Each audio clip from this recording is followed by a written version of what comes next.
Bonjour à tous, mon nom est Arthur Lemay, fier membre de l'équipe d'Autonord. Je suis aujourd'hui en compagnie de Jonathan Dagneau, David Elkimband, Anthony Lamontagne, Rudy Salle, Kim Saint-Pierre ainsi que Vincent Tourcotte pour vous présenter le projet Lemming, qui est en fait le projet de faire un système autonome fixe pour l'échantillonnage des lemmings dans la faune arctique. Nous commencerons par vous présenter les différents besoins de ce projet, puis nous vous présenterons les critères du concept retenu, puis vous ferons une petite discussion de ce concept. Pour évaluer la qualité du concept retenu, 5 critères ont été créés pour répondre aux besoins du client. Ceux-ci.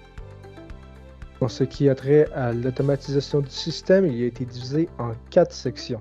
La durabilité, qui est la durabilité des pièces ou la durée de vie des pièces sur une période de 5 ans, la durée de l'alimentation sans qu'elle soit remplacée sur une période de 10 ans, le nombre d'accès à distance, c'est-à-dire le nombre de personnes ayant accès à la centrale à distance, et finalement, le nombre d'interventions humaines qui se veut évidemment d'être à 0 ou le plus proche possible de 0.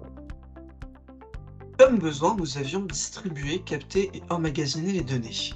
Ce besoin regroupe 4 sous-sections. La première, emmagasinage du système, vérifier la capacité du système à enregistrer les flux vidéo.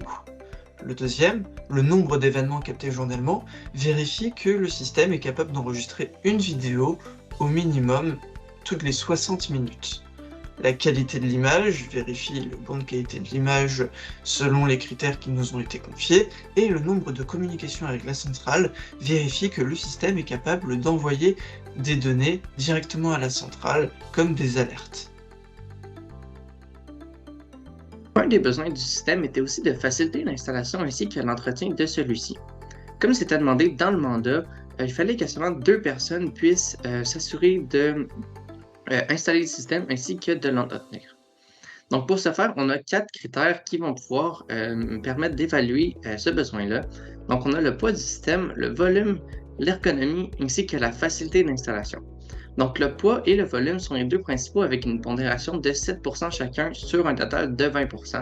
Donc il va falloir minimiser ces 2 critères-là afin de s'assurer que le transport ainsi que l'installation sont sécuritaires à seulement 2 personnes. L'ergonomie va aussi être importante afin d'assurer le transport et la sécurité des 2 personnes qui vont faire l'installation. Pour la réduction des coûts, nous avons 3 catégories. Soit les coûts de fabrication, ce qui inclut les coûts de tous les composantes initialement, par exemple les coûts de matériaux pour faire construire la boîte ou les coûts du système de capture.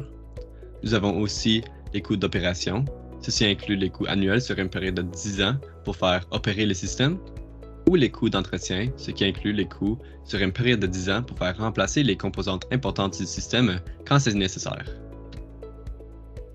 Concernant les impacts reliés à l'écosystème, on a décidé que le système ne devait pas produire des sons dépassant les 35 décibels pour ne pas affecter la collecte des données. Par la suite, on a établi que concernant l'impact lumineux, le système ne devait pas produire des luminosités dépassant les 200 lux. Et concernant l'impact thermique, il ne fallait pas que le système ne produise de la chaleur, car ça pouvait causer des bruits dans le système et affecter également la collecte de données. Nous allons maintenant présenter le concept final du système. On va commencer avec un diagramme physique qui englobe le fonctionnement du système et ensuite nous allons présenter chacune des composantes plus en détail. Premièrement, voici le diagramme. On peut voir qu'il y a un éolien qui alimente le système. Lorsque le lemming passe par la boîte, il y a un système de capture qui va enregistrer ce passage-là. Les données vont être traitées, stockées et ensuite envoyées aux centrales pour être affichées localement. Pour la protection du système, nous allons avoir une boîte en PVC en forme de maison. Elle va avoir une épaisseur de 2 mm et un volume de 1 m3 pour être capable de supporter 2 mètres de neige en profondeur très facilement. Elle va avoir 2 trous en bas pour faire passer les lemmings, 4 poignées pour assurer un transport facile par 2 adultes et un toit, comme dans une maison, qui va faire diverger la neige. Dans le toit va être placé le système de capture, de traitement et de stockage. Et finalement, nous allons placer les caméras avec le système de capture dans le coin de la boîte pour assurer une bonne vision du passage du lemming. Pour ce qui est du critère de la captation des données, le concept retenu est la caméra A411 haute définition CCTV. C'est une caméra infrarouge analogique avec une résolution de 180p qui peut fonctionner jusqu'à 60 images par seconde. C'est une caméra qui est étanche à l'eau et résistante au froid. Elle a une option avec un capteur de mouvement intégré et son angle de vision est de 105 degrés, ce qui permet de couvrir tout l'espace de la boîte et de ne pas manquer de lemming. Son coût s'élève seulement à 99 $ américains, ce qui est peu élevé pour une caméra de son genre. Parfait pour le projet. En ce qui concerne le traitement des données, l'appareil utilisé sera le Panasonic Toughbook 33.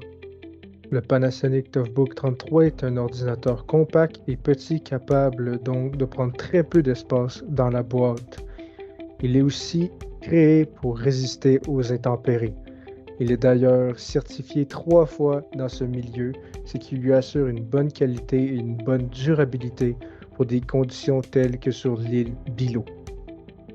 L'ordinateur sera couplé avec différents capteurs pour l'alimentation et l'état du système, et ceux-ci seront renvoyés à la centrale.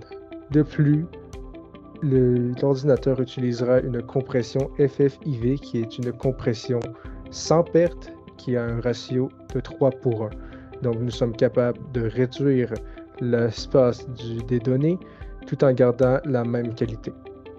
Le stockage des données, on a décidé d'utiliser un serveur de stockage en réseau, un NAS, puisqu'on trouvait que c'était l'alternative la plus abordable et la plus efficace. En effet, un serveur de stockage en réseau a une capacité de stockage de 500 Teraoctets, ce qui est très élevé pour des coûts d'environ 800 $. Donc, on trouvait que c'était la solution la plus intéressante pour ce projet. Pour ce qui est du système d'alimentation qui était retenu par notre équipe, en fait, il s'agirait d'une éolienne Master X. Donc, ce modèle a été sélectionné à cause de ses super bonnes performances, en fait. Donc, il faut savoir que l'éolienne produit l'électricité à partir de vents de seulement 10 km/h, ce qui est très bien. Et en fait, ça répond justement aux besoins qu'a notre système d'alimenter justement tous ces différents appareils pendant une année complète et sans intervention humaine. En fait, il faut juste installer l'éolienne et attendre qu'il vente. Et justement, c'est idéal pour ce projet. Aussi, durant les jours où ils ne vendent pas, en fait, on a prévu d'installer une batterie dans un des compartiments de la boîte qui capte les lemmings pour justement pouvoir alimenter pendant environ 2 à 3 jours tous nos appareils pour s'assurer que la boîte fonctionne pendant vraiment toute l'année sans interruption, justement. Aussi, il faut se dire que l'éolienne est composée en fibre de carbone, donc c'est un matériel très résistant et qui va être très durable, donc ça aide pour notre critère de durabilité parce qu'on considère que cette éolienne-là va avoir une durée de vie de plus de 10 ans, ce qui est idéal. Pour l'accès aux données à distance, le concept retenu est le kit Starlink édition standard. Ce kit nous permet d'utiliser le réseau satellite Starlink pour donner à notre système Internet. En offrant à notre système l'accès à Internet, nous pouvons facilement envoyer des flux vidéo sur le NAS à distance ou encore utiliser des applications de messagerie gratuites pour envoyer les alertes vidéo à la centrale via l'interface locale. Pour ce qui est de l'interface locale, elle va être assurée par une tablette Samsung Galaxy A7 Lite 32 Go. Donc c'est une tablette assez simple, mais qui n'a pas besoin de remplir beaucoup de fonctions, ce qui est parfait pour ce système-là. On va combiner ça avec le Disk Station qui vient avec une application graphique intégrée, ce qui va nous permettre de visualiser sur la tablette directement toutes les vidéos qui sont sauvegardées dans le système, ainsi que d'avoir des mises à jour sur, par exemple, l'état du système. On va combiner ça aussi avec l'application de messagerie instantanée de la tablette directement, qui va permettre de communiquer et d'afficher certains messages qui vont pouvoir être utiles sur l'état du système, comme des alarmes par exemple. Donc, pour ce qui est des différentes pondérations qu'on a données aux critères d'évaluation qu'on vous a présenté plus tôt, en fait, on a donné 30% aux deux critères qui sont l'automatisation et l'autonomie du système et la distribution, la captation et l'emmagasinage de données. Ensuite, on a les 20% à la facilité d'installation et d'entretien, puis 2 fois 10% pour l'impact sur l'écosystème et la réduction des coûts. On peut voir ici les différentes notes qui ont été attribuées pour chaque critère dans notre rapport et pour un total d'une note de 88,42%, ce qui est quand même une très bonne note, sachant que les critères étaient quand même plutôt sévères par rapport aux demandes qui ont été faites par le client.